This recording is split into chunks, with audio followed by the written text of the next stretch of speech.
Rock. I am still Metal Matt, and you know, I thought I'd take a little permanent vacation, but I was wrong. I am still here at AT&T Broadband. I've just changed my line of work. I'm now in construction.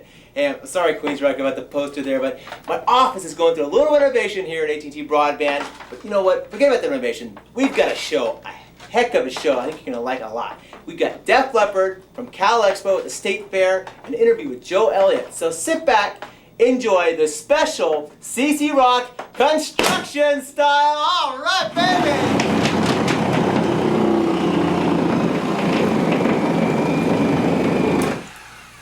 Maybe I better stick to the rock and roll world.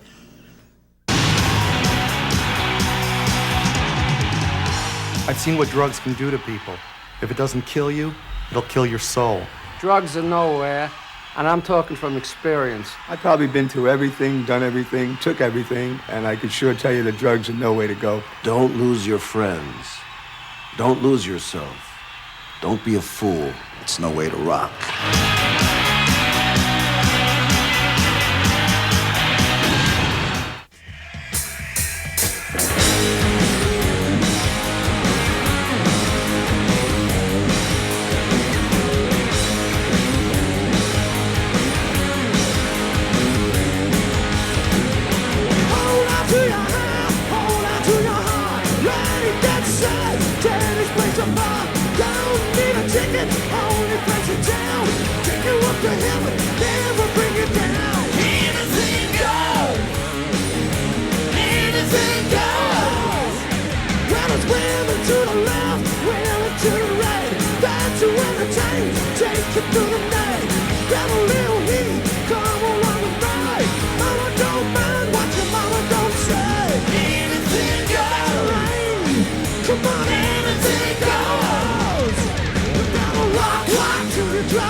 Welcome back to CC Rock on this laborious, once again, CC Rock out there on Labor Day weekend, working for you to bring you all the best metal and hard rock in the Bay Area.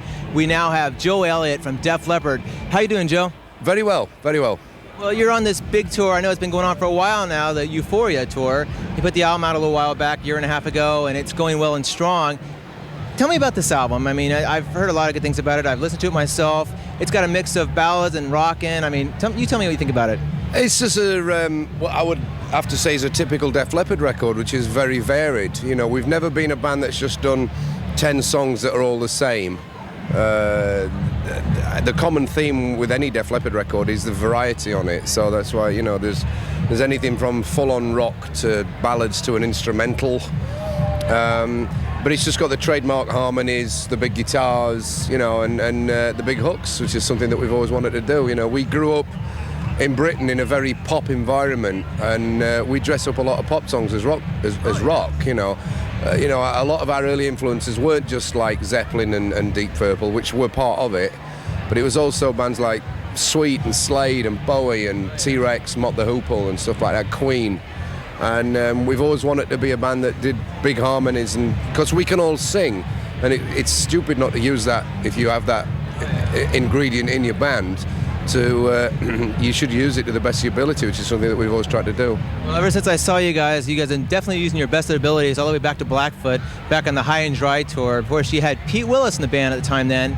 He's no longer with the band, long way back. I mean, when I was a teenager, that was my second concert.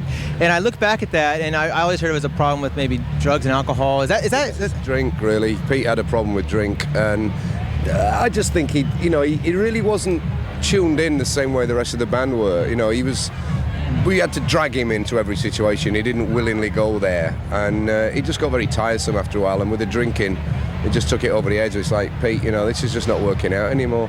He was as relieved as us, really. Well, you talk about, you know, you had a lot of influences, Sweet being one of them, and one of the songs you played tonight is On With The Action, I believe. We do, actually, we're not doing it tonight. You're not playing Action. I'm rocking the wrong set list. Action is a song that we do some nights, and other nights we do Stagefright, other nights we do Demolition Man. We change it round. Tonight we went with Stagefright, so Action's on the back burner this evening, but we may bring it back the next show, who knows. Well, you talk about, you know, changing it up. I mean, a lot of bands, they have the set list. It goes out, it's in concrete and stone, that's it. It's the same set list every night. Why the change up? I mean, I like the change up. Yeah, we used to do that because we were tied down to computerized lighting rigs and this, that and the other. On this tour, we said we wanted it a little bit more hands-on and a little bit more flexible, so we could keep it fresh for us, keep it fresh for the crew, and in fairness, keep it fresh for the repeat crowd, because we do have a lot of people that actually follow us around. It's not quite Fish or the Grateful Dead, but it also, you know, just with the, you know, being aware of the internet nowadays, people put your set list on after the first gig, so people know what you're going to play. So we like to mess with them and say, all right, that's what you think we're going to do. We're going to play something different. You're holding down on me when I'm on fire. You can't stand the heat. You should try. Victim of my vices. You know you are. You skate on down to paradise. Stairway to the stars. City train all day. Won't you let go? All day. City train. Come on, like a lady, dressed to kill. Never thought you could be cold. I bet you will. A little understanding, a little love, and I knocked around the back. What I'm thinking of. See train all day. Won't you let go? All day, see train. The show, see train all day. The dream starts to die. All day, see train. It's only a heartbeat away.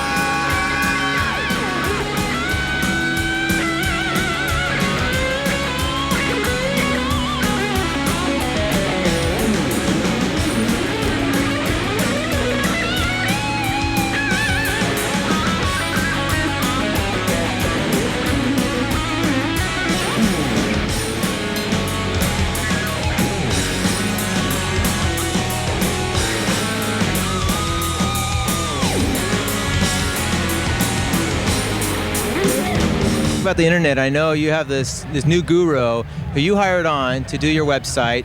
He kind of looks like Rick Allen. I saw this picture, I'm like, that's not Rick. Yeah, no, he's certainly not Rick. He's Dutch. A guy called Mark Senf. and our website, which is www.defleppard.com. Thank you. This guy was running an unofficial site, and we used to log on and see what everybody was doing. This guy's site was literally better than our official website, so it's like, well, this is wrong, you know? It's like a bootleg t-shirt being better than an official one. You might as well get the bootleggers in to do your official one, and that's exactly what we did. Mark has always been a big fan, and we said, do you want to do it? And he jumped at the chance, and now I think that we've got one of the best sites out there. Well, you've had a lot of influences in your life, I know, as far as musically, one being David Bowie. You have a new project I hear you're working on called Cybernaws. Yeah. Tell me a little about this. I know it's like some covers. Yeah, what it is, it's all covers. 1997 was the second Mick Ronson Memorial concert. We did one in 94, and the proceeds of that, when they were eventually gathered together and counted up, went towards building a memorial stage in a park in Hull, in England, which is Mick's hometown. And to launch the stage, we decided to do a second show. Well, we ended up doing 5 concerts instead of the one, and the show in Dublin, in Ireland, which we played, I pulled literally all the studio equipment out of my studio and took it down to the venue, recorded it live. So we sat on the tapes for nearly 2 years. I mixed them this summer, and we're going to release it on the web next year. On the web itself? Yeah, it's actually going to get an official release in Japan, but we're going to put it out on the web. You can buy it over the web, basically. There'll be a Cybernauts website which you can get to via the Def Leppard website, which will have all the information in a couple of months' time. But it's basically what it is. It's a live album plus a bonus CD of 4 studio tracks, just celebrating the music of David Bowie as played when Ronson was around. So it's all stuff from Man Who Sold the World, Hunky Dory, Ziggy Stardust, and Aladdin Sane. Way back there. Yeah. Well, and it's myself and Phil. And Colin. Yeah, and Woody Woodmansey and Trevor Boulder, who were the original Spiders from Mars bass player and drummer. Wow, it's pretty amazing. Now, you're back to Euphoria. We have a video, Promises. Tell me what's the concept of the song, concept of the video. How'd you come up with it? The Wayne Isham, who directed our In the Round in Your Face video, and he did Love Bites, and he did, I think he did the Hysteria video as well. We've known Wayne for a long time. He got the script, he screwed it up, threw it over his shoulder and said, trust me, and that's the concept. Obviously, Hysteria, Pyromania, Euphoria, you've got this Ia going on here. Is that just chance it happens this way? Or? Believe it or not, and I swear on the Bible, every single one of them's been a coincidence. In fact, when we came up with Euphoria, I remember looking at Phil and saying, you know what everybody's going to say, don't you? And I was a little annoyed with the record company when they advertised it, following Pyromania and Hysteria, we bring you Euphoria, as though there was a tie-in. There was a tie-in in other people's eyes, not in ours. It was just a word that summed up the way we felt when we first listened back to back to all the songs. We were like, wow, this is great. We really believed in what we'd done. It was a very euphoric feeling when the 5 of us were in the room, just us and Pete, the producer, and it's like, Euphoria was the buzzword right there and then, and we thought, this is great, it's simple, it's to the point, and that's the way we always like to keep things. As long as you don't have an album called Gonorrhea. No, a Diphtheria, they're all potentials, but I think Ias out there you don't want to get. We'll keep them on the back burner, I'm afraid. Talk about these subjects, the women. I mean, you guys, like I said, we've covered some shows this summer with Poison and Motley Crue. You guys, I think, are just one little notch above all of that as far as having these females just flock over to your shows. Not maybe they're girls back in the old days. They're, of course, women mostly now, but you still have some young followers and showing there. They bring their daughters along and their younger sisters. We have, we're very grateful and flattered at the fact that we still, every time we put an album out, seem to manage to pull in a new audience. So it's a mixture of people that have been with us since High and Dry or even on Through the Night, right through to people that hear Euphoria and think it's our first album, the way that I'm sure a lot of people heard Dude Looks Like a Lady when Aerosmith came back in '87 and thought it was their first record, But we do seem to be the Tom Jones of rock. We get bras and pants and women themselves getting thrown up on stage. It's kind of cool. Oh, I heard a story about a similar stage just like this back in the old days where a lot of girls crawled into the stage with you guys, and all kinds of stories came out of this. Actually, the truth is that we were playing in the round, and there was no backstage. It was the underworld, and we had a few guys on the crew that used to you know, invite girls onto the stage for a halftime break. Hard not to. You know, me and Rick. You're innocent. Me and Rick were on stage doing the audience thing. It was everybody else that was underneath there having a good time. I only got to see the Polaroids, which have all been burned. Oh yeah, sure. They were long gone on the internet, right? Okay, the small last question here is the fact of Slang. A very different album by Def Leppard. There's a lot of bands out there doing it. I mean, obviously the Scorpions came out with their album a little while ago. Can't remember the name of it. It's Labor Day weekend. But anyhow, there's a lot of bands coming up with different albums, different sounds. Why was Slang? Was it just your choice of just trying to do something different? Is that what it was? Or yeah, well, you know what had happened was, by the time we'd finished touring the Euphoria, the Adrenalize album, you know, you'd have to be brain dead to not realize that there was a whole new movement coming out of Seattle.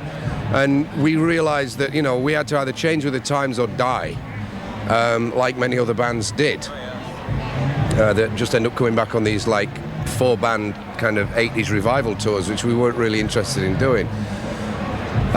So we'd made 3 albums that were of a type, and you know, we decided it was time to move on. We wanted to do something a little bit more contemporary that didn't tie us down to like, oh, I can imagine what the next record's going to sound like.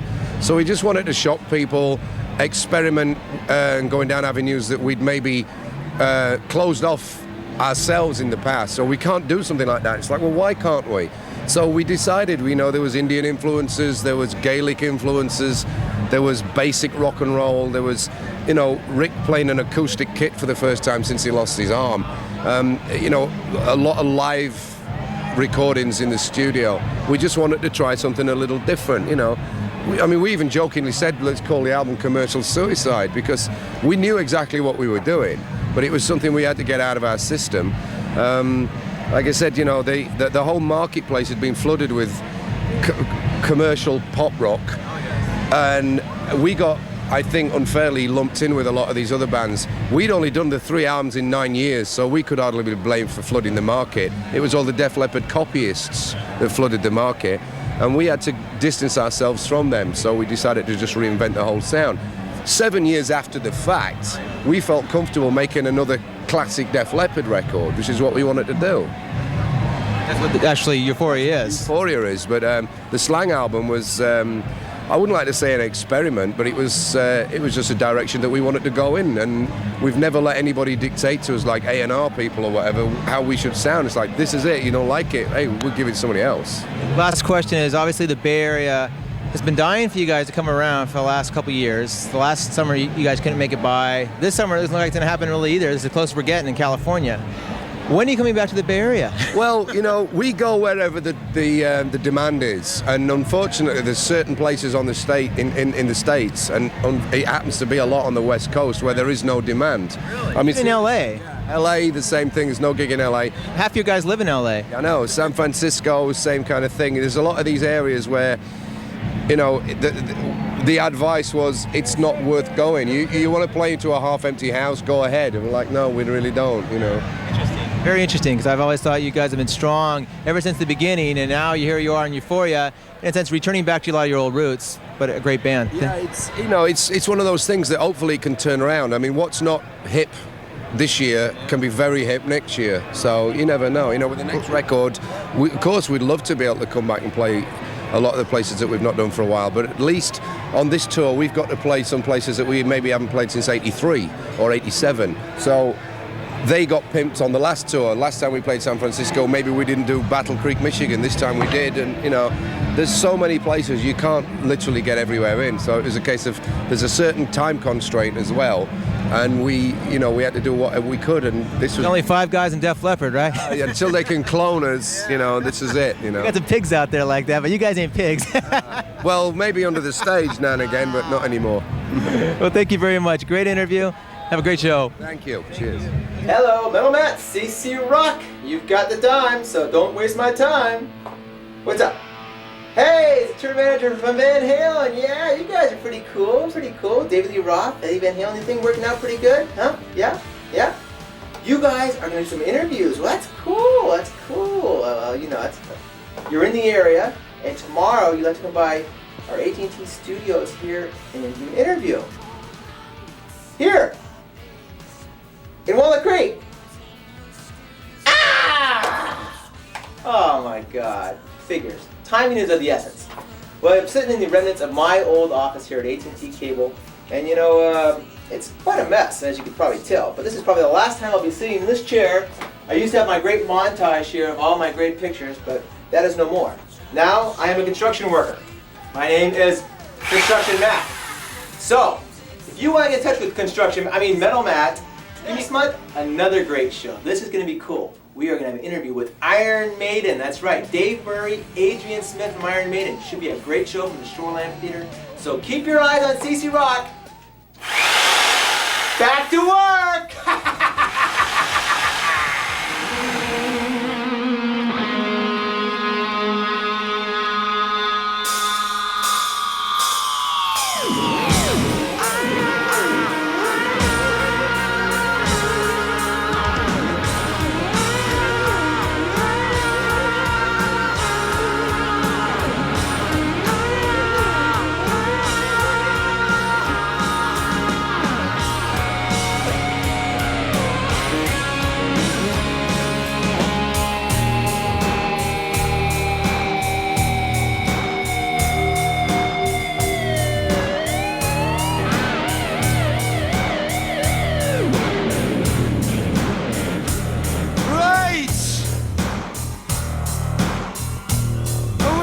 See right now is some of those Californian hands in the air. Come on!